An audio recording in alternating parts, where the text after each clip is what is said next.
warahmatullahi wabarakatuh.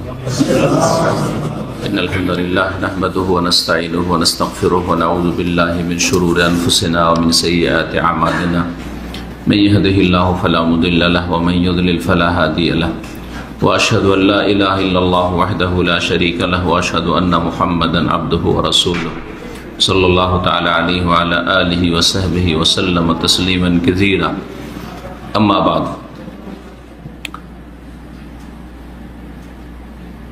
يقول السائل: ما حكم معصية ومخالفة ولاة الأمر فيما ليس بمحرم ولا معصية؟ الجواب: حكم مخالفة ومعصية ولاة أمور المسلمين فيما ليس بمحرم ولا معصية أن ذلك محرم شديد التحريم، لأنه معصية لله ولرسوله صلى الله عليه وسلم. قال تعالى: أطيعوا الله وأطيعوا الرسول وأولي الأمر منكم. وقال النبي صلى الله عليه وسلم: من يطع الأمير فقد أطاعني ومن عصى الأمير فقد عصاني. ولما يترتب على معصية ولاة الأمور من شق العصا وتفريق الكلمة واختلاف الأمة وحدوث الفتن واختلال الأمن. ومبايعة ولي الأمر تقتضي طاعته بالمعروف، ونزع اليد من طاعته يعتبر خيانة للعهد. قال تعالى: وأوفوا بالعهد إذا عاهدتم وأوفوا بعهد الله إذا عاهدتم والغدر بالعهد من صفات المنافقين. আল্লাহ রাব্বুল আলামিনের যাবতীয় প্রশংসা, যে মহান আল্লাহ রাব্বুল আলামিন আমাদেরকে ভালো কাজের ক্ষেত্রে বড়দের, দায়িত্বশীলদের, মাতা পিতার আনুগত্য করার নির্দেশ প্রদান করেছেন। সালাত এবং সালাম নাযিল হোক প্রিয় মুহাম্মদ রাসূলুল্লাহ সাল্লাল্লাহু আলাইহি ওয়াসাল্লামের উপর, যার আনুগত্য করা, যাকে মেনে চলা আল্লাহ ফরজ করেছেন। রাসূলুল্লাহ সাল্লাল্লাহু আলাইহি ওয়াসাল্লামকে মানলে, তার আনুগত্য করলে, তার কথা মোতাবেক জীবনযাপন করলে আল্লাহকে মানা হয়। এটি হচ্ছে কোরআনে কারীমের ঘোষণা।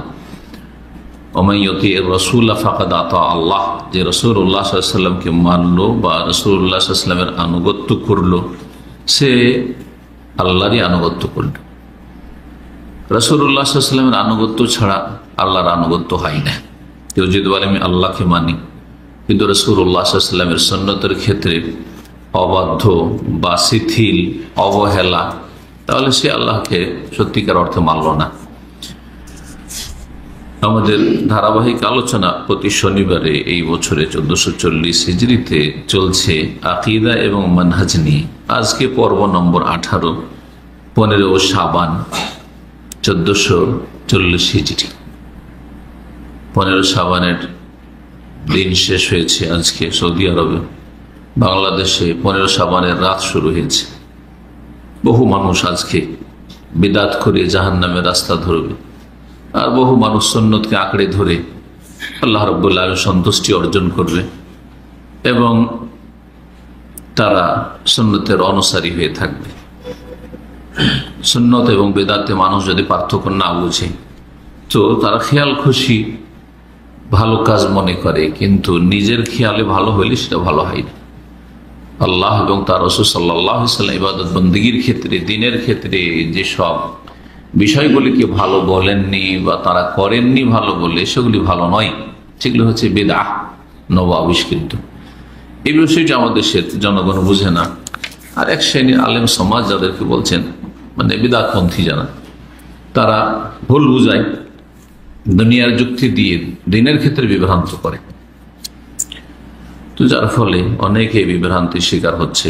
আল্লাহ যেন হেফাজত করেন। এবং আপনাদের প্রত্যেকের দায়িত্ব, আজকে যেহেতু বাংলাদেশে প্রচলিত শবে বরাতের বিদআত, প্রত্যেকের দায়িত্ব নিজ নিজ বাড়িতে আপনি সতর্ক করেন তাদেরকে, যাতে আপনার দায়িত্ব পালন হয়, আপনাকে জবাবদিহি না করতে হয় কিয়ামতের দিন। যে আপনি তো আনফুসাকুম আহলিকুম নারা করেন। সৌদি আরবে তো আপনি শবে বরাত করেননি, এসব বিদআত করেননি, নফল সালাতুর রাগায় পড়েননি, কিন্তু দেশে করেছে, আপনি কেন নিষেধ করেননি? তো নিজের পরিবারকে তো জাহান্নাম থেকে বাঁচালেন না আপনি। এই ক্ষেত্রে ঢিলা হবেন না, ঢিলাপন্থী, শিথিলপন্থী হবেন না। কোরআন সুন্নাহর অনুসারী হওয়ার ক্ষেত্রে শক্ত হবেন। আল্লাহ রসিকে মজবুত করে ধরা হচ্ছে। আপনি আপনার দায়িত্ব পালন করেন, যার উপর আপনার কর্তৃত্ব নেই, শুধু কথার দ্বারা অন্যায়ের প্রতিবাদ করবেন। বিদআত হচ্ছে অন্যায়, কথার দ্বারা আত্মীয় স্বজনদেরকে কথার দ্বারা অন্যায়ের প্রতিবাদ করবেন, এই বিদআতের। আর আপনার স্ত্রী ছেলে মেয়ে আছে, এই ক্ষেত্রে বল প্রয়োগ করবেন, টাইট করবেন তাদের, যাতে করে সব বিদআতে অংশ না নেয়। যাই হোক, আসল বিষয়ের দিকে আসি, আমাদের মানহাজের আলোচনায় একটি ছোট্ট প্রশ্ন, তার উত্তর। শেখ সালেহুল ফওজান হাফিজাহুল্লাহ তাআলা কে জিজ্ঞেস করা হয়, প্রশ্ন নম্বর তার কিতাবে 90। বলছেন জিজ্ঞেসকারী, মা হুকম মাসিয়াতে ও মুখালেফাতে উলাতিল আমর, মুসলিম শাসকের বিরোধিতা করা বা বিরুদ্ধাচরণ করার বিধান কি? যে কোনো দেশের মুসলিম শাসক হোক না কেন, সে মুসলিম শাসক ইসলামী আইনের বাস্তবায়ন করলে সত্যিকার অর্থে মুসলিম শাসক, তার উপরে এটাই ফরজ। কিন্তু যদি মুসলিম শাসক ইসলামী আইনের বাস্তবায়ন না করে, পশ্চিমা আইন কানুন মানব রচিত বিধান দেশ পরিচালনা করছে, তারা গুনহার কাজ করছে, কিন্তু ঢালাহারে কাফের নয়। এটা হচ্ছে চরমপন্থীদের কথা এবং চরমপন্থীদের পৃষ্ঠপোষকদের কথা, যারা কথায় কথায় তাগুত করে। জি, এটা আহলে সুন্নাত ওয়াল জামাতের আকীদা, মানহাজ আমাদের নয় যে কাউকে পাপের জন্য, কাবিরা গুনহার জন্য কাফের বলবে। মানুষের তৈরি করা মতবাদ দিয়ে, আইন দিয়ে দেশ পরিচালনা করা হচ্ছে যদি আল্লাহর দ্বীনের প্রতি বিশ্বাস থাকে, শ্রদ্ধাশীল হয়, কিন্তু বিভিন্ন কারণে করছে না, দুনিয়ার স্বার্থে করছে না, অথবা দুনিয়ার কোনো চাপে করছে না, ক্ষতির ভয় করছে না, চাপের মুখে পড়বো শক্তিশালী দেশগুলির সামনে ইত্যাদি, বা তাদেরকে অসন্তুষ্ট করব না, সবাইকে রাজি রাখবো কুফরি শক্তিগুলিকে ইত্যাদি, যার ফলে এখন চোরের হাত যদি কাটতে যায় তো চিৎকার করে উঠবে। কুফরি শক্তি যেমন সৌদি আরবের বিরুদ্ধে চিৎকার করেছে এবং ষড়যন্ত্র করছে, কুফরি শক্তিগুলি ষড়যন্ত্রে লিপ্ত আছে। তারপরে ভিতরের যে সব সৌদি আরবের দুশ্মন শক্তি রয়েছে মুসলিমদের মধ্যে, বিদাতি অথবা যারা বিভ্রান্ত, যারা চরমপন্থী জঙ্গি মনোভাবের বা ওই ধ্যান ধারণা বিশ্বাসী, এরা হচ্ছে ঘরের শত্রু সৌদি আরবের, আর বাইরের শত্রু হচ্ছে কুফরি শক্তি। এরা কখনো চায় না যে ইসলামী দণ্ডবিধান প্রতিষ্ঠিত থাক। কিন্তু আলহামদুলিল্লাহ তারপর আল্লাহ কায়েম রেখেছেন, আল্লাহ যেন এটাকে সবসময় কায়েম রাখেন। কারণ এটি হচ্ছে আমাদের ইসলামের শেষ আশ্রয়স্থল, বা হচ্ছে যেটাকে বলা হচ্ছে কেন্দ্র, মারকাজ। আর বাকি মুসলিম শাসকদেরকে আল্লাহ যেন তৌফিক দান করেন, আল্লাহকে ভয় করার, মানুষকে ভয় করার নাই। কিন্তু যদি কোনো চাপের মুখে, দুনিয়ার লোভে অথবা কোনো পার্থিব ক্ষয়ক্ষতির আশঙ্কায় তারা ইসলামী আইনের বাস্তবায়ন রাষ্ট্রীয় পর্যায়ে করছে না, তারা ফাসিকি কাজ, গুনহার কাজ করছে, এই জন্য কোরআনের আয়াতগুলিতে সূরা মায়েদায় 3টি গুণ বলা হয়েছে তাদের। একবার কাফিরুন বলা হয়েছে, একবার জালেমুন বলা হয়েছে, একবার ফাসিকুন বলা হয়েছে, ঢালারে কাফের বলা হয়নি। অর্থাৎ যারা এরকম কাজ করে মানবরচিত বিধান দিয়ে, তারা কেউ তো কাফের, যারা পশ্চিমা থিওরিতে বিশ্বাসী, যে গণতন্ত্রে বিশ্বাসী, সমাজবাদে বিশ্বাসী, সেকুলারিজমে, ধর্মনিরপেক্ষতে বিশ্বাসী, অথবা মানবরচিত বিধানে বিশ্বাসী, ইসলামী দণ্ডবিধানে বিশ্বাসী নয়, বলে চলবে না এগুলো, তারা কাফের। আর আরেক দল আছে জালেমুন, অবিচার করে থাকে। আরেক দল হচ্ছে ফাসিকুন, কারোর জুলুম করে না, কিন্তু তারা এগুলি বাস্তবায়ন করে না, যেমন দুনিয়ার স্বার্থে কোন জায়গায় আঘাত লাগবে সেই জন্য তাদেরকে আল্লাহ গুনাহগার বলেছেন, ফাসিক, নাফরমান বলেছেন। ইসলামের গণ্ডিতে জালেমও ইসলামের গণ্ডিতে আছে, আর যারা ফাসিক গুনাহগার তারা ইসলামের গণ্ডিতে আছে। আপনাদের মধ্যে যারা কাবিরা গুনাহ করছে তারা ইসলামের গণ্ডিতে নেই? কেউ জামাতে নামাজ পড়ে না, মুসলিম না? কেউ রোজা রাখে না মাঝে মধ্যে, মুসলিম না? ফাসিক মুসলিম। কেউ মদ খাচ্ছে, মুসলিম না? যদি তার তাওহীদ ঠিক থাকে আর 5 ওয়াক্ত সালাত পড়ে, তাহলে সে মুসলিম। মদখোর মুসলিম, ফাসিক মুসলিম। তাহার নিচে কাপড়, ফাসিক মুসলিম। জি, এইরকম যতগুলি বিশেষ করে কাবিরা গুনাহ আছে, গুনাহগার মুসলিম, কিন্তু তারা মুসলিম। খারেজিদের কাছে মুসলিম না, একটা কাবিরা গুনাহ করলে গেল, ইসলাম থেকে বেরিয়ে গেছে, জাহান্নামী চিরকাল। এটা হচ্ছে খারেজিদের মতবাদ বা মুতাজিলাদের মতবাদ, ইসলাম থেকে বেরিয়ে গেছে। আহলে সুন্নাত ওয়াল জামাত সবসময় মধ্যমপন্থী। ঢালাহারে কাফের আর তাগুত বলা এটা আহলে সুন্নতের আদর্শ নয়, এটা হচ্ছে বিদাতীদের আদর্শ। এটা মধ্যমপন্থীদের আদর্শ নয়, এটা চরমপন্থীদের আদর্শ। এটা হচ্ছে খারেজিদের আদর্শ, এটা জঙ্গিদের আদর্শ, এটা ফাসাদিদের আদর্শ, যার মুসলিম দেশগুলিতে অশান্তি সৃষ্টি করে রেখেছে এবং জনগণের জন্য মুশকিল করে দিয়েছে। এদের চরমপন্থার কারণে ভালো মানুষরা ক্ষতিগ্রস্ত হচ্ছে, বিভিন্ন জায়গায় বিপদের সম্মুখীন হচ্ছে। তো বিষয়টি হচ্ছে, প্রশ্নকারী বলছেন যে মুসলিম শাসকের নাফরমানি করার বিধান কি? কোন ক্ষেত্রে মুসলিম শাসকের আদেশ মানছেন না বা নিষেধাজ্ঞা অমান্য করছেন, মানছেন না আপনি, সেখানকার নিয়ম নীতিমালা মানছেন না আপনি, আইন কানুন মানছেন না আপনি, যদি এরকম করেন কোন বিষয়গুলিতে? ফিমা লাইসা বিমুহাররাম, এমন বিষয়গুলিতে যেটা হারাম নয়। সরকার যেসব বিষয়গুলি বলছে অথবা আইন দিয়ে পরিচালনা করছে সেগুলি হারাম নয়, সেগুলি জায়েজ, সেগুলি হচ্ছে জায়েজ, কমপক্ষে জায়েজ।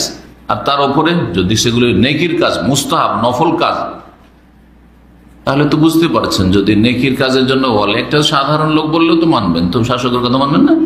হ্যাঁ, ফরজ কাজের কথা যদি বলে, সরকার যদি বলে যে প্রত্যেককে মসজিদে নামাজ পড়তে, প্রত্যেককে আজান হলে দোকানপাট বন্ধ করতে হবে, তো আজান হলে কাজ করা বন্ধ করা জরুরি নয়, করতে হবে, তাই না? সরকার যদি বলে, তারাই বড় সুন্নাত, তাই না? রোজা রাখা তো ফরজ না। সরকার যদি বলে যে প্রত্যেকে তারাই পড়তে হবে, তাহলে বলছে না, মানি না, মানতে হবে, কারণ ইসলামে এটি সুন্নাত আর সরকার নির্দেশ দিয়ে সরকার আনুগত্য করা ফরজ। বুঝতে পেরেছেন? তাহলে মুস্তাহাব নফল কাজের ক্ষেত্রেও কি করতে হবে? নেতাদের বা শাসকদের কথা মানতে হবে। ফরজ কাজ সরকার যদি বলে যে কোন লোককে যেন দিনে পানাহার করতে খোলা জায়গা না দেখা যায় মুসলিম দেশে, এটা হচ্ছে মুসলিম শাসকের জন্য ফরজ, দেশে আইন জারি করা, যদি এটা বলে তখন মানবেন না, কারণ ইসলামের কথা ফরজ কথা বলছে, জায়েজ কথা বলছে, জায়েজ কথা বলছে।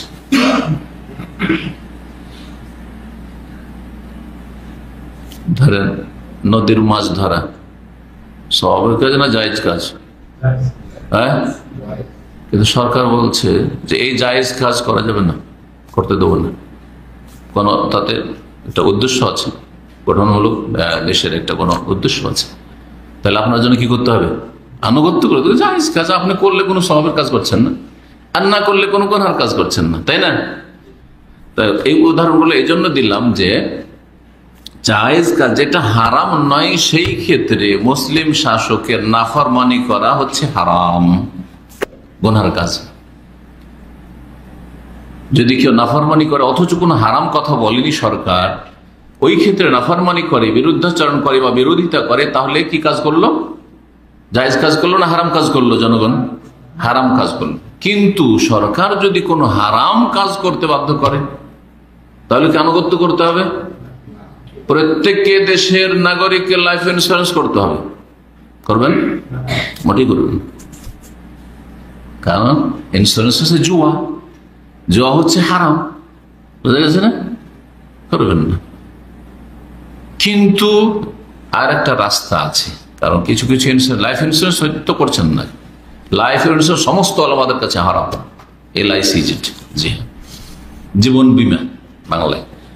কিন্তু ধরেন স্বাস্থ্য সম্পর্কে ইন্স্যুরেন্স, যেটা হচ্ছে হেলথ ইন্স্যুরেন্স, স্বাস্থ্য বীমা, গাড়ির বীমা,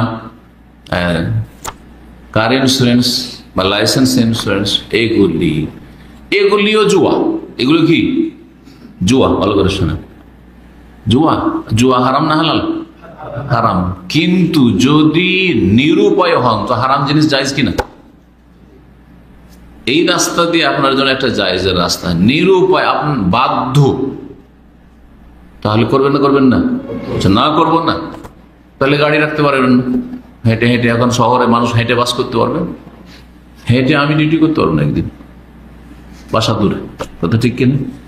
হেঁটে এখানে কোনো কাজ হবে না শহরে, তাহলে গ্রামে চলে যেত, ঠিক না? সব কাজ পায়ে হেঁটে, তাও তো চলবে না মনে হয়। হ্যাঁ জি, বুঝতে পারছেন? ছবি হালাল না হারাম? ছবি করা হারাম, যদি ইখতিলাফ আছে যে কোন ছবিটা হারাম, এগুলো ডিটেলসে যাচ্ছে, ধরে নিলে হারাম, আসলে হচ্ছে ছবি হচ্ছে হারাম, ঠিক না? কিন্তু আপনি হজে আসবেন, ছবি ছাড়া হজে আসা যাবে? পাসপোর্ট করবেন, ছবি ছাড়া হবে? একামা করবেন, ছবি ছাড়া হবে? হবে না। তাহলে ছবি তো লাগছে। বলছেন না, আমি যেহেতু ছবি হারাম আর সরকার ছবি করতে বাধ্য করছে হজের জন্য, একামার জন্য, পাসপোর্টের জন্য বা যে কোনো লাইসেন্সের জন্য, সুতরাং জীবনে ছবিও করব না, আর আমি দুনিয়ার এই বেনিফিটগুলো ফায়দাগুলো নেব না, অচল অবস্থা হয়ে যাবে, তাই না? তাহলে এই হারামগুলি জায়েজ হবে কি না? এই জন্য ফিকহের একটি কায়দা রয়েছে, আদ-দারুরাত তুবিহুল মাহজুরাত। যখন মানুষ নিরুপায় হয়, মুত্তার মানে নিরুপায় হয়ে যায়, জরুরা মানে দরকার না, প্রয়োজন না, এটা জরুরা, আরবি জরুরা মানে হচ্ছে নিরুপায় হয়ে যাও। ইল্লা মাদতুরিরতুম ইলাইহি ফামানি তুররা গায়রা বাগিন ওয়ালা আদ। কেউ যদি নিরুপায় হয়, না খেয়ে মরে যাচ্ছে, তাহলে হারাম খাওয়া জায়েজ তার জন্য, জরুরা। তো নিরুপায় যদি আমি জীবন একটা হজ ফরজ, ইসলামের রকম, আর হজ করার জন্য ছবি লাগবে, হ্যাঁ ছবি করেন, এখানে ছবি করা সওয়াবের কাজ, ছবি করা জায়েজ শুধু নয়, আপনার জন্য সওয়াবের কাজ, কারণ ছবি ছাড়া হজ হচ্ছে না, আর হজ করা ফরজ। তাহলে এই ক্ষেত্রে ছবি করা ফরজ, যাতে করে হজ ফরজটা আদায় করতে পারে। বুঝতে পেরেছেন?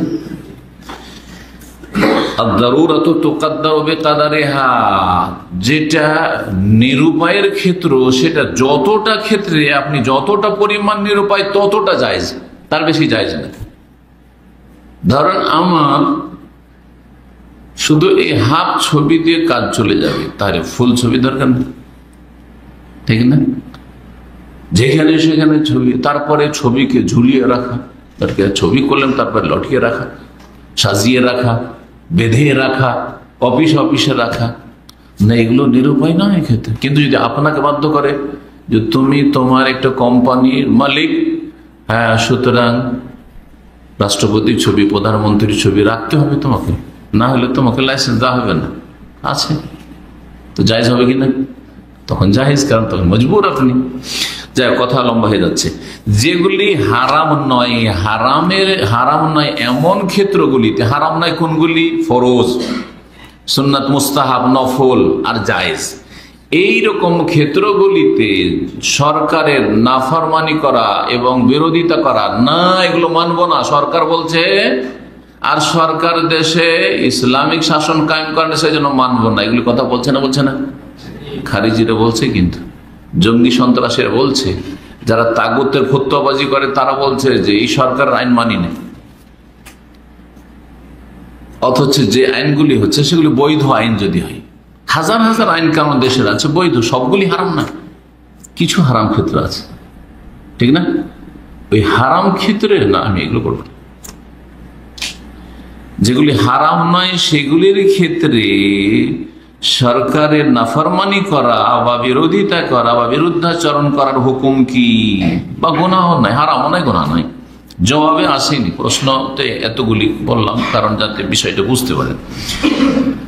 বলছেন আল জবাব, শেখ সালেহ ফৌজান, হুকম মুখালাফাতে ও মাসিয়াতে উলাতে উমুরিল মুসলিমিন, মুসলিম শাসকের নাফরমানি করা বা বিরোধিতা করার হুকুম, ফিমা এমন বিষয়গুলির ক্ষেত্রে যা হারাম নয় এবং গুনাহও কাজ নয়। আপনি যদি মেনে নিতেন তো গুনাহ হইতো না, আপনি যদি সরকারের আইনগুলি মোতাবেক আপনি চলতেন, হ্যাঁ, বা আপনি সেগুলি যদি করতেন তো কোনো অসুবিধা ছিল না, হারাম ছিল না, কোনো গুনাহর কাজ ছিল না। তারপরে আপনি বিরোধিতা করছেন, এই কাজটি কি? আন্না যালিকা মুহাররামুন, এটা হচ্ছে হারাম, এটা হচ্ছে হারাম। সুতরাং রেড সিগন্যাল পড়ে আছে আর বলছেন যে দিটা জায়েজ, হারাম কাজ। রাস্তায় আপনার জন্য ঝুঁকি নেই, দেখছেন ভোরে ভোরে রাস্তাঘাট সব খালি, বা জুমার দিনে রাস্তাঘাট খালি, এদিকে ওইদিকে একটু দেখে নিলাম, গাড়ি ফাড়ি তো নাই, বা এর মাঝখানে যদিও ভিড়ের সময় কিন্তু দেখছি যে এখন ওইদিকে খালি আছে, ওই দিক থেকে আমি পার হয়ে চলে যেতে পারবো, দিলেন টান, জায়েজ? জায়েজ না।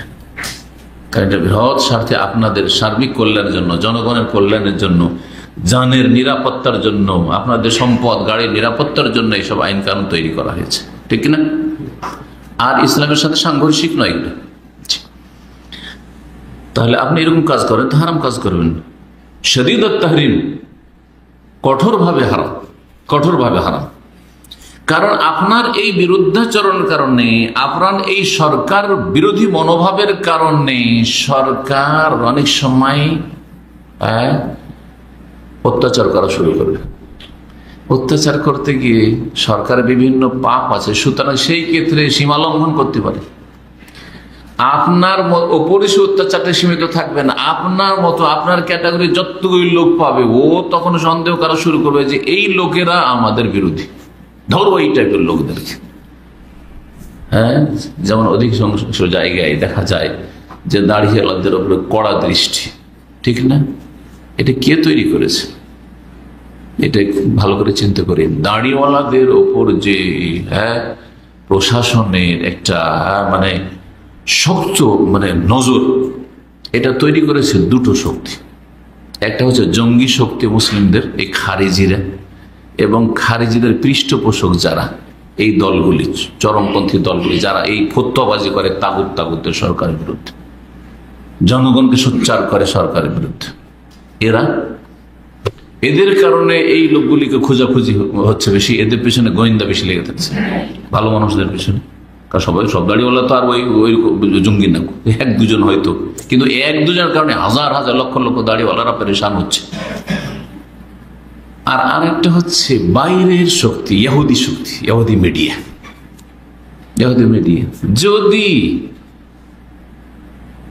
একটা এইরকম অপরাধ, সন্ত্রাসী কর্মকাণ্ড কোনো কাফেরও করে, বা একটা বিনা দাড়িওয়ালা লোক করে, মুসলিম হয়তো কিন্তু বিনা দাড়িওয়ালা, তারপরেও সাজিয়ে দিবে, নাটক সাজিয়ে দিবে যে এটা, মিডিয়া কি সাজিয়ে দিবে যে এটা কে করেছে, জঙ্গি। আর জঙ্গি মানে ধার্মিক মুসলিম, জঙ্গি মানে ধার্মিক মুসলিম, নামাজ রোজা করা মুসলিম যদি হয়, দাড়িওয়ালা মুসলিম হয়, সেটা হচ্ছে জঙ্গি ইহুদি মিডিয়াতে।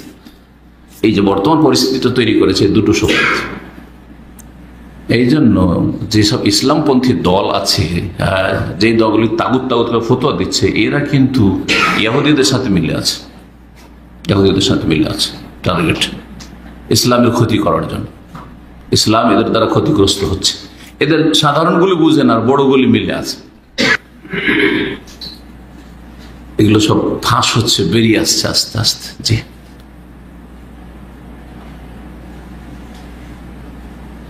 ইখওয়ানিদের হেড অফিস হচ্ছে লন্ডনে। ইদানিং ফেসবুকে ছবি দেখবেন, শাল বিল্ডিং, ইখওয়ান মুসলিমের হেড অফিস। এটা চরমপন্থী পৃষ্ঠপোষক জামাতিদের মতো, সেম জামাতিদের মতো। মিশরে ইখওয়ান, আর ভারত, বাংলাদেশ, পাকিস্তানে জামাতি।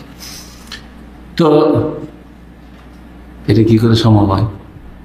আমি এটা শুনছিলাম একজন খুব বিশ্লেষকের বক্তব্য, যে হেড অফিস কি করে লন্ডনে, কাদিয়ানীদের হেড অফিস লন্ডনে, কিন্তু ইখওয়ানি জামাতিদের যারা ইসলামপন্থী নিজেদেরকে বলছে, বা যাদেরকে ইসলামপন্থী বলা হচ্ছে, তাদের হেড অফিস ওখানে কি করে? তো ওর বিভিন্ন ব্যাখ্যা করলো। তার মধ্যে একটা হচ্ছে যে ওরা চোখের সামনে থেকে দেখতে চায় যে এদের কর্মতৎপরতা কি, সবকিছু ওদের নজরে আছে, ওদেরকে সন্তুষ্ট করে কিন্তু ওরা এগোচ্ছে। পশ্চিমাদেরকে সন্তুষ্ট করে এই দলগুলি কিন্তু এগিয়ে যাওয়ার চেষ্টা করছে। ওদেরকে সন্তুষ্ট করার জন্য গণতন্ত্রে যোগ দিয়েছে। গণতন্ত্রকে একসময় কুফরি বলতে বলতে সে গণতন্ত্রে ঢুকে পড়েছে, গণতন্ত্রে দিয়ে ইসলাম প্রতিষ্ঠা করবে ঢুকে পড়েছে। এগুলো কাকে সন্তুষ্ট করা? তাদের সন্তুষ্ট করে না। তারা তো চায় যে গণতন্ত্র প্রতিষ্ঠা হোক মুসলিম দেশে, কিন্তু ইসলামে কুফরি মতবাদ গণতন্ত্র, যত ইসলামের লেবেল লাগান। তো আর ওইদিকে ঢুকছি না। কি বলছিলাম যে মুসলিম সরকারের বৈধ বিষয়গুলিতে, যেটা হারাম নয় সেই বিষয়গুলিতে নাফরমানি করা, বিরোধিতা করা হচ্ছে মুহাররামুন শাদীদুত তাহরিম, হারাম, কঠোরভাবে হারাম। কেন? লিআন্নাহু মাসিয়াতুল লিল্লাহি ওয়া রাসূলি, কারণ সেটা আল্লাহর নাফরমানি করা এবং তার রাসূল সাল্লাল্লাহু আলাইহি ওয়াসাল্লামের নাফরমানি করা। যে মুসলিম শাসকের বিরোধিতা করলো বৈধ বিষয়গুলিতে, মুসলিম শাসকের বিরুদ্ধাচরণ করলো বৈধ বিষয়গুলিতে, সে আল্লাহর বিরুদ্ধাচরণ করলো, নাফরমানি করলো, এবং রাসূলুল্লাহ সাল্লাল্লাহু আলাইহি ওয়াসাল্লামের নাফরমানি, বিরুদ্ধাচরণ ও বিরোধিতা করলো। দলিল কি? যে মুসলিম শাসকের আইন না মানলে রসুলের নাফরমানি করা হয়, মুসলিম শাসকের আইন কানুন, বৈধ আইন কানুন না মানলে কি হয়? আল্লাহর নাফরমানি করা হয়, আল্লাহর বিরুদ্ধাচরণ করে। এই দলিল আয়াত শোনেন আর হাদিস শোনেন। একটি আয়াত আল্লাহ তাআলা মহান আল্লাহ ইরশাদ করেছেন, আতিউল্লাহ ওয়া আতিউর রাসূল ওয়া উলিল আমরি মিনকুম, হে মুমিন সকল, সমস্ত মুমিন মুসলিমকে সম্বোধন বলছেন, ইয়া আইয়ুহাল্লাযীনা আমানু আতিউল্লাহ, তোমরা আল্লাহর আনুগত্য করো, আল্লাহকে মানো, ওয়া আতিউর রাসূল, এবং রাসূল সাল্লাল্লাহু আলাইহি ওয়াসাল্লামকে মানো, ওয়া উলিল আমরি মিনকুম, তোমাদের যারা দায়িত্বশীলগণ তাদেরকে মানো। উলিল আমর হচ্ছে ওলামা, দ্বীনের মাসলা মাসাইল নেওয়ার ক্ষেত্রে, আর দুনিয়া সুষ্ঠুভাবে পরিচালনার ক্ষেত্রে দেশে শান্তি প্রতিষ্ঠিত থাক, শান্তি অব্যাহত থাক, শান্তি ব্যাহত না হোক, এর জন্য শাসকের আনুগত্য করা। উলিল আমর বলে দুই শ্রেণীর মানুষকে বোঝানো হয়েছে, এটা হচ্ছে তার ব্যাপক তাফসীর। কিন্তু উলিল আমর দিয়ে অপব্যাখ্যা করেছে এক শ্রেণীর মযহাব ফরজ। উলিল আমর মানে উলি বহু বচন, তো একজন ইমামের তাকলিদ করে মযহাবধারী হইতে হবে, এটা তো সাব্যস্ত হয় না, সাব্যস্ত হয় না। এর দলিল কি? শুধু আবু হানিফাকে মানতে হবে, হ্যাঁ, ভারত উপমহাদেশের লোকদের। শুধু দলিল কি? যে ইন্দোনেশিয়ার মালয়েশিয়ার লোকদেরকে শুধু ইমাম শাফিকে মানতে হবে। দলিল কি? যে ইমাম মালিককে শুধু মানতে হবে ইমাম হিসাবে, আর তার তাকলিদ করতে হবে আফ্রিকান লোকদেরকে। দলিল কি? হ্যাঁ, উলিল আমর মানে যখন যেখানে আছেন সেখানে আপনার দিনী বিষয়ের সমস্যার সমাধানের জন্য, মাসলা মাসাইল, আকীদা, আমল, ফিকহ জানার জন্য কার কাছে যাবেন? আলেমের কাছে যাবেন, আলেমের সাথে যোগাযোগ করব, এবং আলেম যেটা ফতোয়া দেবে মানবেন। আলেম বাস কোরআন সুন্নাহর আলেম হইতে হবে, এতটুকু নিশ্চিত থাকতে হবে। মুসলিম শাসকদের আনুগত্যের আয়াত পেলেন। হ্যাঁ, আয়াত কোথায় রয়েছে কে বলতে পারেন? সূরা নিসা আয়াত নম্বর 59।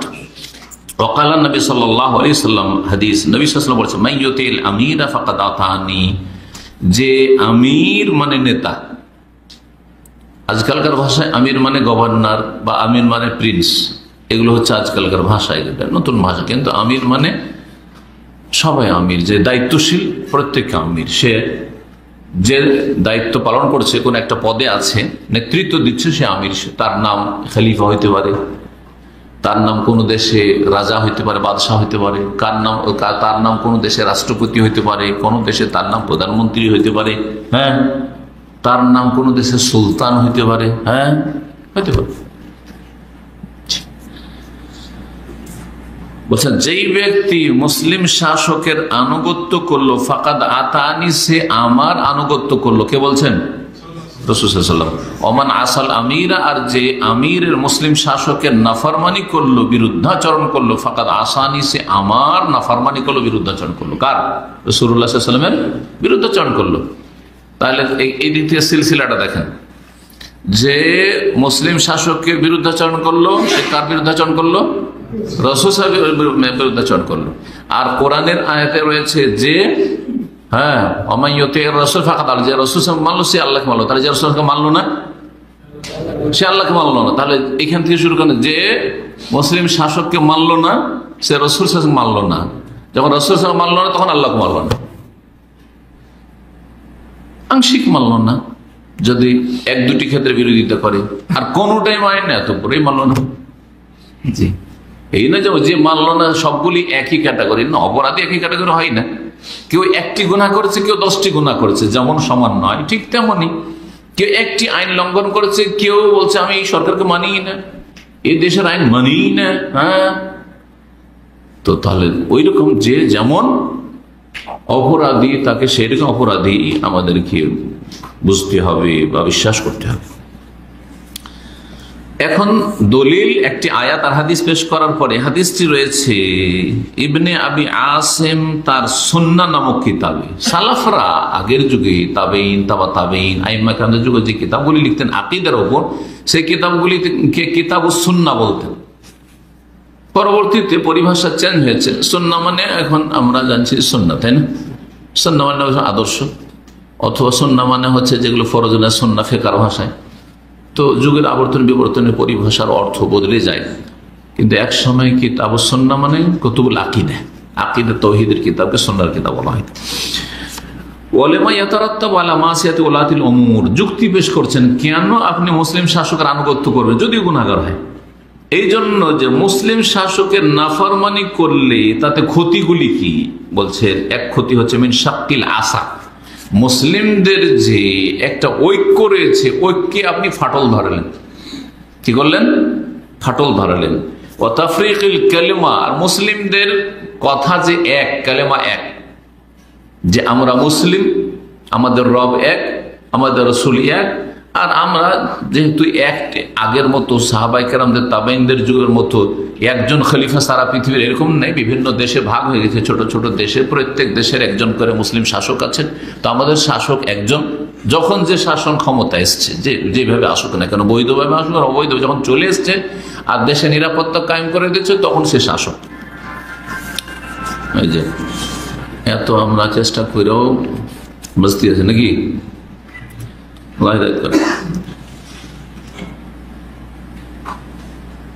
কালেমাতে বিচ্ছিন্নতা সৃষ্টি করা, মুসলিমদের ঐক্যের যে কালেমা আমরা এক, বিচ্ছিন্নতা সৃষ্টি করা। ইখতিলাফিল উম্মাহ, আর উম্মতে মুসলিম, মুসলিম জাতিতে কি করা? বিরোধ সৃষ্টি করা। দুই দল, সরকার দেখছে হ্যাঁ জনগণ আমাদের বিরোধী মনোভাব রাখছে, মানে না, কে মানে না, আর এরা দেখছে যে আমাদের ক্ষেত্রে অবিচার করছে সরকার, এরা বলছে যে সরকার আমরা দেখবো, হ্যাঁ, আর সরকার বলছে যে এগুলো বিদ্রোহীগুলিকে দেখবো। উম্মতে ইখতিলাফ, বিরোধ শুরু। ওয়াহুদুসুল ফিতন, যখন এইরকম পরিস্থিতি তৈরি হবে তখন ফিতনা আর বিভিন্ন রূপে প্রকাশ পাবে। ফিতনা মানে আপুসের লড়াই।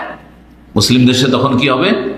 কলহ, বিবাদ, লড়াই, মারামারি, গৃহযুদ্ধ। ওয়াখতিলালুল আমন, আর যখন ফিতনা মুসলিমের বিরুদ্ধে লড়াই করবে বা মুসলিমকে মারবে, তখন সেই দেশে নিরাপত্তা থাকবে, নিরাপত্তা বিঘ্নিত হবে। দেখেন, মুসলিম শাসকের আইন কানুন বৈধ, তারপরও না মানার কারণে, তাদের বিরুদ্ধে বের হওয়ার কারণে নিরাপত্তা কেড়ে নেওয়া হলো, যেটি আল্লাহর অনেক বড় নিয়ামত। ওলামারা বলেছেন, আর আপনি জ্ঞানী মানুষ বলবেন, যে মানুষের খাদ্য পানীয়র চাইতে বড় নিয়ামত হচ্ছে নিরাপত্তা। আজকে রাতে যদি আমরা না খেয়ে শুয়ে যাই, এমনকি পানিও পেলাম না, শুয়ে যাই, তো মরবো না, তাই না? বা ঘুম আসবে না এমনটা নাই, একটু একটু পেটে জ্বালা করবে, হ্যাঁ পিপাসাটা লাগছে, বুঝতে পারছেন, কিন্তু শেষে ঘুম চলে আসবে না। কিন্তু যদি নিরাপত্তা না থাকে, ধমধম করে আক্রমণ হচ্ছে, গোলা বর্ষণ হচ্ছে, হ্যাঁ যে কোনো সময় রেড হচ্ছে, এখানে ওইখানে করে অ্যাটাক হচ্ছে, কি শান্তিতে বসতে পারবেন, ঘুমাইতে পারবেন? ঘর বাড়ি ছেড়ে মাঠে ঘাটে পালিয়ে যাচ্ছে মানুষ। আল্লাহু আকবার। যেসব দেশে এরকম পরিস্থিতি তৈরি হয়েছে, ওইসব দেশের অবস্থা একটু চিন্তা করেন যে কি অবস্থায় তারা দিন রাত কাটাচ্ছে। আর যখন মুসলিম শাসকের সাথে বায়াত করেছেন, গত সপ্তাহে বায়াতের আলোচনা আছে, মুসলিম শাসকের বায়াত করা ফরজ, আর সবাই না, যোগ্য ব্যক্তির বায়াত করবেন, তাকে আমরা জনগণ মেনে নেব। মুসলিম শাসকের বায়াতের দাবি হচ্ছে তাআত বিল মারুফ, ভালোভাবে মুসলিম শাসকের কথা মেনে চলা, আর ভালো কথাই মেনে চলা, অন্যায় কথা মানবো না, ঠিক আছে, জায়েজ কথা মানবো।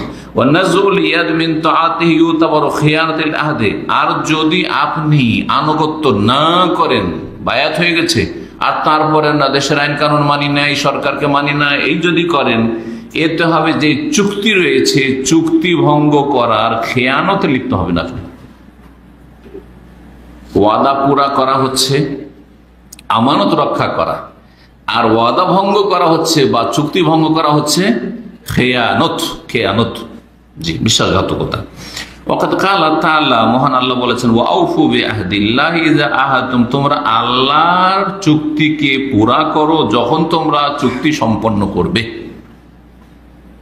আল্লাহর চুক্তি বলে আল্লাহর সাথে চুক্তি একটা ইবাদত বন্দেগীর চুক্তি। রাসূলুল্লাহ সাল্লাল্লাহু আলাইহি সাল্লামের সাথে চুক্তি যে তার আনুগত্য করব, নির্দ্বিধায়, বিনা কোনো সংকোচে আনুগত্য করব। এবং মুসলিম শাসকের সাথে যখন বায়াত হয়েছে, জি হ্যাঁ বায়াত হয়েছে, আমাদের নেতৃস্থানের বায়াত করে নিয়েছে, এই সরকারকে মেনে নিয়েছে, তখন আমরা দেশের বৈধ আইন কানুন মেনে চলবো। এটা হচ্ছে আমাদের আহদুল্লাহ। এটা কি করতে হবে? এখন পুরা করতে হবে। ওয়াউফু, আল্লাহ বলছেন, ওয়াবে আহদিল্লাহ আউফু, অন্যায়ত রয়েছে, তোমরা আল্লাহর চুক্তিকে কি করো? পুরা রাখো, পুরোপুরি মেনে চলো। ওয়াল গাদরু, আর গাদ্দারি করা, বিশ্বাসঘাতকতা করা, বিল আহদি, চুক্তি করে গাদ্দারি করা বা বিশ্বাসঘাতকতা করা বা চুক্তি ভঙ্গ করা, মিন সিফাতিল মুনাফিকিন, মুনাফিকদের বৈশিষ্ট্য। মুনাফিকরা এই কাজ করে, বাইরে একরকম ভিতরে একরকম। ভিতর বলছে যে পেলে মেরে দেবো, পেলেই দেখবো, আর বাইরে যখন দেখছেন যে প্রশাসনের কড়া নজর আছে, তখন খুব সোজা চলছে। সুযোগ বুঝলে মেরে দেব, জি হ্যাঁ, না না, মুনাফিক, মুনাফিক। আর এতে শান্তি নেই, কারো শান্তি নেই। বহু লোকের শান্তি কেড়ে নেবেন এসব করে। এই কথাগুলি শেখ সালেহুল ফৌজানের, অনেকেই কিন্তু শেখ সালেহ ফৌজানের কথা মানতে চাইবে না। আমার কথা তো নেই, শেখ সালেহ ফৌজানের কথা মানতে চাইবে না, ওই সৌদি আরবের কথা বলে। হানাফি ইমামের কথা মানবেন কিনা এই কথাটা বলি, না বললে হয় না। হানাফি ইমাম, আর শুধু ইমাম মানে কোন ফাকি ইমাম না, ফাকি মুহাদ্দিস ইমাম, ইমাম তাহাবী রহমতুল্লাহ আলাইহি, আকীদার পাক্কা ইমাম। আকীদায়ে তাহাওয়িয়া তার একটি কিতাব রয়েছে, জি হ্যাঁ, ছোট্ট কিতাব, সেটা সারা হয়েছে একবার মোটামোটা কয়েকশো পৃষ্ঠা। আমার মধ্যে ইউনিভার্সিটিতে আকীদা তাহাওয়িয়া কয়েক বছর ধরে আকীদা তাহাওয়িয়া পড়েছি, অথচ তিনি হানাফি ইমাম। কিন্তু আকীদা যেহেতু সহি আকীদা তার ছিল, ফিকহি মাসলা মাসাইলে হানাফি ছিলেন। ইমাম তাহাওয়ি সম্পর্কে জেনে রাখা ভালো যে তিনি ফিকহি মাসলায় হানাফি ছিলেন, কিন্তু হানাফি জগৎ বর্তমানে যে আশআরি বা মাতুরিদি, তিনি মাতুরিদি আশআরি ছিলেন না, একেবারে বিরোধী ছিলেন। তিনি আকীদার ক্ষেত্রে আসমা সিফাত, বিশেষ করে সিফাতের ক্ষেত্রে গড়বড় করেছে মাতুরিদি আর আশআরিরা। আল্লাহর গুণাবলীর ক্ষেত্রে অপব্যাখ্যা করেছে, অর্থের বিকৃতি ঘটেছে। হাত মানে হাত মানি না, কুদরত, আর তারপরে চেহারা মানে চেহারা মানি না, সত্তা ইত্যাদি সব গুমরাহি। আল্লাহ নামেন না, আল্লাহ রহমত নামে, আল্লাহ কিয়ামতের দিন হাসরের মাঠে আসবেন না, আল্লাহর ফেরেশতারা আসবে। জি, আজকাল কিছু বক্তা বলছে না, এগুলি বক্তাদের কথা নয়, ওদের মুরব্বী আশারি মতবাদী, মাতুরিদি মতবাদী, এগুলো মুরব্বীদের থেকে ওই ভুল আকীদা শিখে আছে। ইমাম তাহাবী রহমতুল্লাহ আলাইহি আকীদাতে সালাফি ছিলেন, আকীদাতে সহি আকীদার লোক ছিলেন। ফিকহি মাসলা মাসাইলে ওনার টান ছিল হানাফি মাযহাবের দিকে, আর সেটা আকীদা যদি সহি হয় তাহলে অত বড় ভুল নয়। যদিও এটা ফুল সহি মানহাজ নয়। সহি মানহাজ হচ্ছে আপনি নিরপেক্ষ থাকবেন ফিকহি মাসলা মাসাইলের ক্ষেত্রে, না হানাফি হবেন, না শাফি হবেন, না মালিকি হবেন, না হাম্বলি হবেন, বরং চারটাকে রেখে যখন আল্লাহ আপনাকে এলিম দেয়, যাকে দেয়নি এলিম সে ঠিক আছে, যে যতটুকু পারছে চলছে, কিন্তু যাকে এলিম দিয়েছে যাচাই বাছাই, সে যাচাই বাছাই করে এই চারটার মধ্যে সহিটা মানার চেষ্টা করে। এটা হচ্ছে সবচেয়ে সহি তরিকা, মানহাজটা শোনেন ফিকহি মাসলার ক্ষেত্রে মানহাজ। বাকি আকীদার ক্ষেত্রে ইমাম তাহাবী রাহমাতুল্লাহ আলাইহি ইমাম, সালাফি ইমাম, আর হানাফিদের কয়েকজন মুহাদ্দিসের সবচেয়ে বড় মুহাদ্দিস বললে ভুল হবে না। ইমাম মুহাম্মদের পরে মুহাদ্দিস উনি বড় মহান। ইমাম আবু হানিফা রাহিমাহুল্লাহর ছাত্র ইমাম মুহাম্মদ মুহাদ্দিস ছিলেন, আর মুওয়াত্তা মুহাম্মদের হাদিসের কিতাব রয়েছে। আর ইমাম তাহাবী, জি হ্যাঁ, ওনার শারহ মানিল আসার আর শারহ মুশকিলুল আসার দুটো হাদিসের কিতাব রয়েছে। এজন্য তিনি মুহাদ্দিস এবং ফাকিহ এবং সালাফিউল আকীদা, আকীদা থেকে সালাফি। তিনি বলছেন আকীদা তাহাবী, শারহ আকীদা তাহাবিয়াতে রয়েছে 381 পৃষ্ঠায়। এই যে মুসলিম সরকার, বিষয়বস্তুটি কি? মুসলিম সরকার যদি আপনাকে বৈধ কথা বলে তো আইন কানুন মানবেন না? মানবেন না, মানবেন। নাফরমানি করা হারাম, এই বিষয়টি। বলছেন আম্মা লুজুম তাআতিহিম ওয়া ইন জারু, মুসলিম শাসকের আনুগত্য আবশ্যক হওয়া যদিও তারা জুলুম করে। অধিকাংশ মুসলিম শাসক জুলুম করছে না, করে না? করছে। জুলুম করলে জুলুমটা কোনো নতুন না, এর চেয়ে বড় বড় জুলুম হয়েছে। হাজ্জাজ বিন ইউসুফের যুগে যে জুলুম হয়েছে বড় বড় আইম্মাদের উপর, তাবেঈনদের উপর, এমনকি সাহাবীর উপর, সাহাবীর উপর জুলুম হয়েছে। বেশ কিছু সাহাবী বেঁচে ছিলেন, তার মধ্যে আব্দুল্লাহ বিন ওমর রাদিয়াল্লাহু তাআলা আনহু। অনেকেই এটাকে সহি বলছেন যে আব্দুল্লাহ ওমর রাদিয়াল্লাহু তাআলা আনহুকে বিষ দিয়ে সরাসরি হত্যা করতে সাহস করতে পারেনি, অনেক বড় সাহাবী। হ্যাঁ, তো বিষ দিয়ে হত্যা করিয়েছিল এই হাজ্জাজ বিন ইউসুফ। কত বড় জালেম তাহলে চিন্তা করেন। আজকাল ওইরকম জালেম শাসক কিনে, এত বড় জালেম গেছে এক সময় উমাইয়াদের যুগে, এরকম বহু জালেম ইসলামের 1400 বছর ইতিহাসে গেছে জালেম শাসক। কিন্তু সাহাবায়ে কেরাম তাবেঈন তার আনুগত্য করেছেন, বৈধ ক্ষেত্রে আনুগত্য করেছেন এবং তাদেরকে উপদেশ দেওয়ার চেষ্টা করতে থেকেছেন। জুলমের শিকারও হয়েছেন কিন্তু বিদ্রোহ করেননি। বিদ্রোহ করা সবসময় ভুল পথ, আর ওতে ক্ষতি ছাড়া লাভ নেই। বলছেন যে যদিও তারা জুলুম করে মুসলিম শাসকরা, তবুও তাদের আনুগত্যকে ধরে থাকা এটা করতে হবে। কেন? ফালি আন্নাহু ইয়াতারাত্তাবু আলাল খুরুজ মিন তাআতিল মাফাসিদি আযআফা মা ইয়াহসুলু মিন জাওরিহিম। কি জন্য জালেম শাসকেরও আইন কানুন মানতে হবে বা তাদেরকে মেনে চলতে হবে, তাদের বিরুদ্ধে খুরুজ মানে বিদ্রোহ করা যাবে না, অস্ত্র ধরা যাবে না। এই জন্য যে যদি তাদের আনুগত্য থেকে বেরিয়ে যান, মানে বিদ্রোহ ঘোষণা করেন জালেম সরকারের বিরুদ্ধে, তাহলে তাতে মিনাল মাফাসিদ এত বেশি ক্ষতি আছে, আযআফা মা ইয়াহসুলু মিন জাওরিহিম, তাদের জুলমের কারণে, অবিচারের কারণে দেশে যে ক্ষয়ক্ষতি হচ্ছে তার চেয়ে বেশি ক্ষয়ক্ষতি হবে। তার ক্ষয়ক্ষতি দুটোকে কম্পেয়ার করেন, তুলনা করেন। একটা ক্ষয়ক্ষতি হচ্ছে বর্তমান তাদের জুলম অত্যাচার, মুসলিম শাসকের জুলম অত্যাচারের কারণে দেশে যে ক্ষয়ক্ষতি, এটা একটা ক্ষয়ক্ষতি।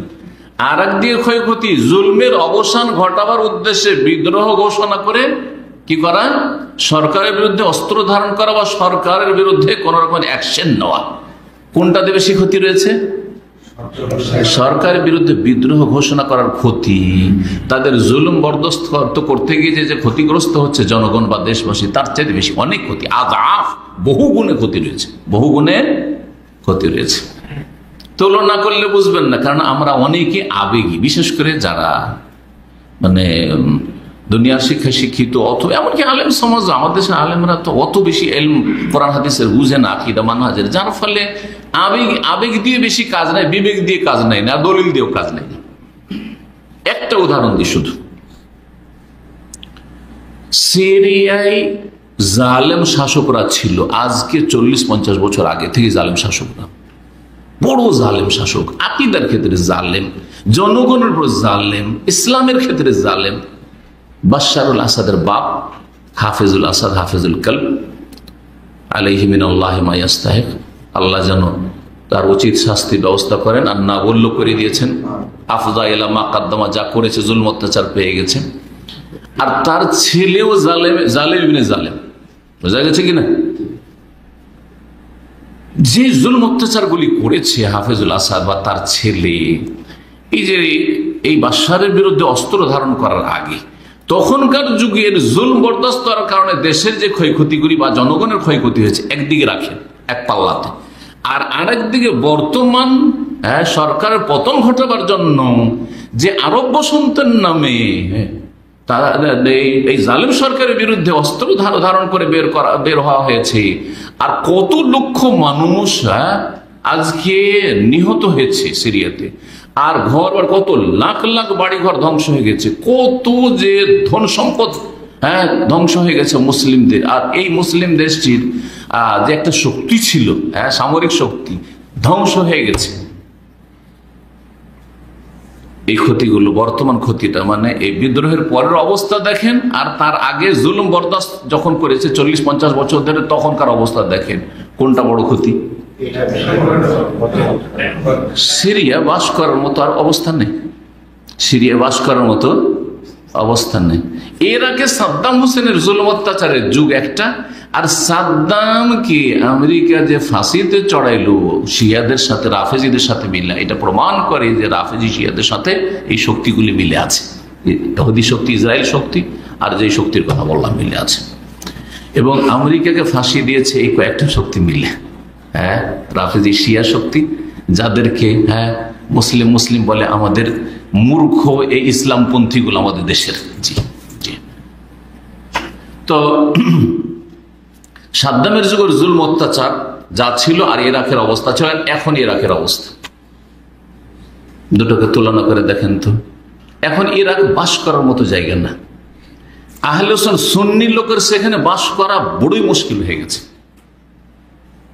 ইসলামিক ফিগার নিয়ে বাস করাটা বড়ই মুশকিল হয়ে গেছে।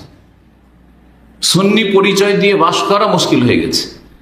আর সাদ্দাম জালেমেদের যুগে জুলম অত্যাচার অনেক হয়েছে, কিন্তু তারপরেও মুসলিমরা দুনিয়ার ক্ষেত্রে সুখে শান্তি অনেক সুখে ছিল, নিরাপত্তা ছিল।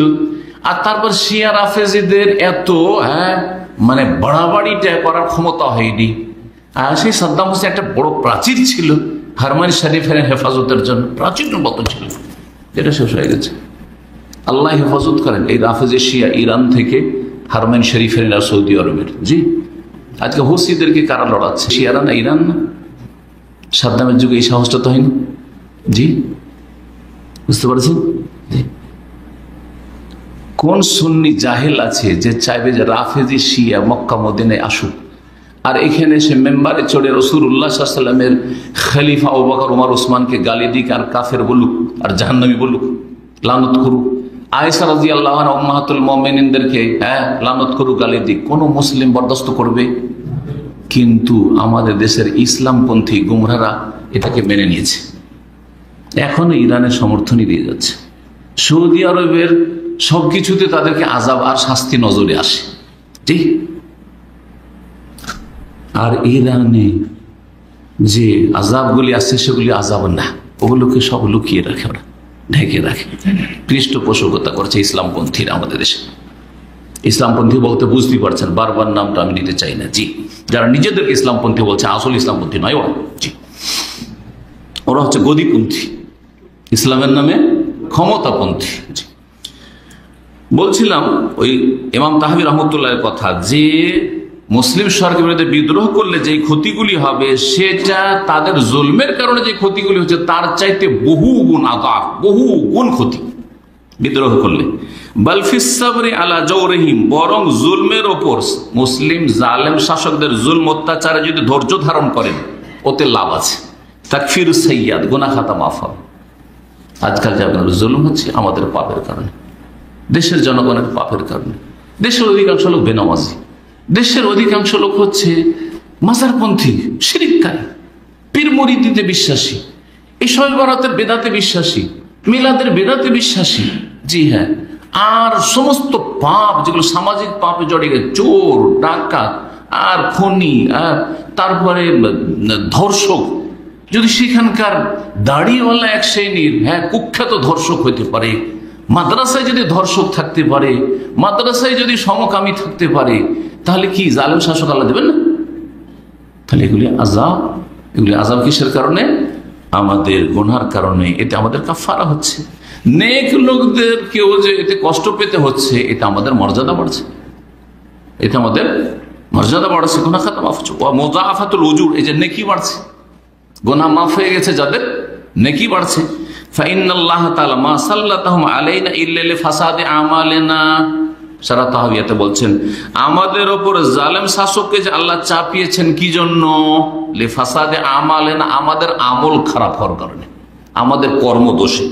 ওয়াল জাযাউ মিন জিনসিল আমাল, বদলা পায় মানুষ যেমন কর্ম করে। আমরা জুলুম করেছি আমাদের ইসলামিক জীবনে, তখন জালেম শাসককে চাপানো হয়েছে। ফালাইনাল ইজতিহাদ ফিল ইস্তিগফার ওয়াত তাওবাত ওয়া ইসলাহিল আমাল, সুতরাং আমাদের জন্য ফরজ হচ্ছে সর্বাত্মক চেষ্টা করা, ইস্তিগফার, ক্ষমা চাওয়ার জন্য আল্লাহর কাছে, তওবা করার জন্য, এবং আমলের সংশোধনের জন্য। নিজের আমল শুধরান, নিজের সংশোধন করেন, নিজের পাপগুলি খুঁজেন, আর পাপ থেকে ফিরে আসেন, নিজে ফরজ ওয়াজিবের হেফাজত করেন, দেখবেন যে ধীরে ধীরে ভালো শাসক আসবেই। এই জন্য শেখ সালেহ ফজল একটি কথা আমি এর আগে বলেছি, কামাতা কুনুনা ইউআল্লাহ আলাইকুম, তোমরা যেমন হবে তেমন তোমাদের শাসক দেওয়া হবে, যেমন জনগণ হবে তেমন তোমাদের শাসক দেওয়া হবে। কথা লম্বা হইল, গুরুত্বপূর্ণ বিষয়টি, বিশেষ করে ইমাম তাহাবী রাহমাতুল্লাহ আলাইহি, আল্লাহ যেন আমাদেরকে এইসব মেনে আর সত্যিকার হানাফি হওয়ার তৌফিক দান করেন, সত্যিকার মুসলিম হওয়ার তৌফিক দান করেন। ও সাল্লাল্লাহু আলা মুহাম্মদ ওয়া আলা আলিহি ওয়া সাহবিহি আজমাইন। বলেন।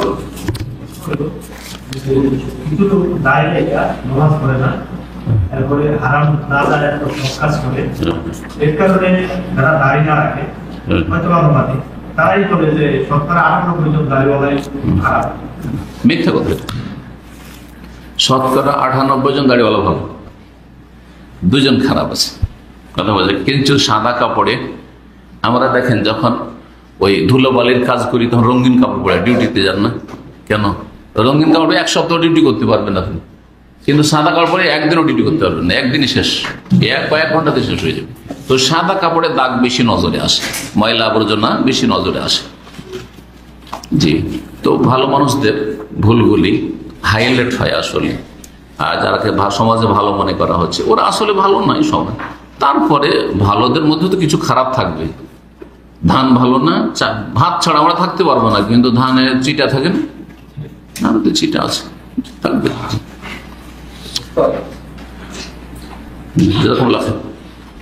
যেতে পারে পানি টানি নিয়ে বা মিষ্টি নিয়ে সব চলে যান।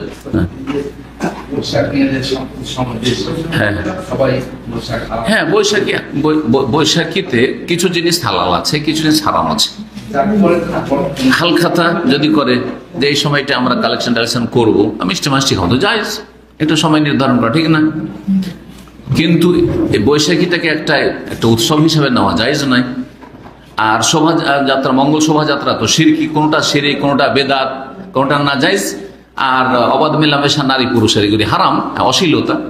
আর বাকি যদি মনে করে যে এই হাল খাতা করছে দোকানদাররা, সেগুলো করছে, অসুবিধা নেই।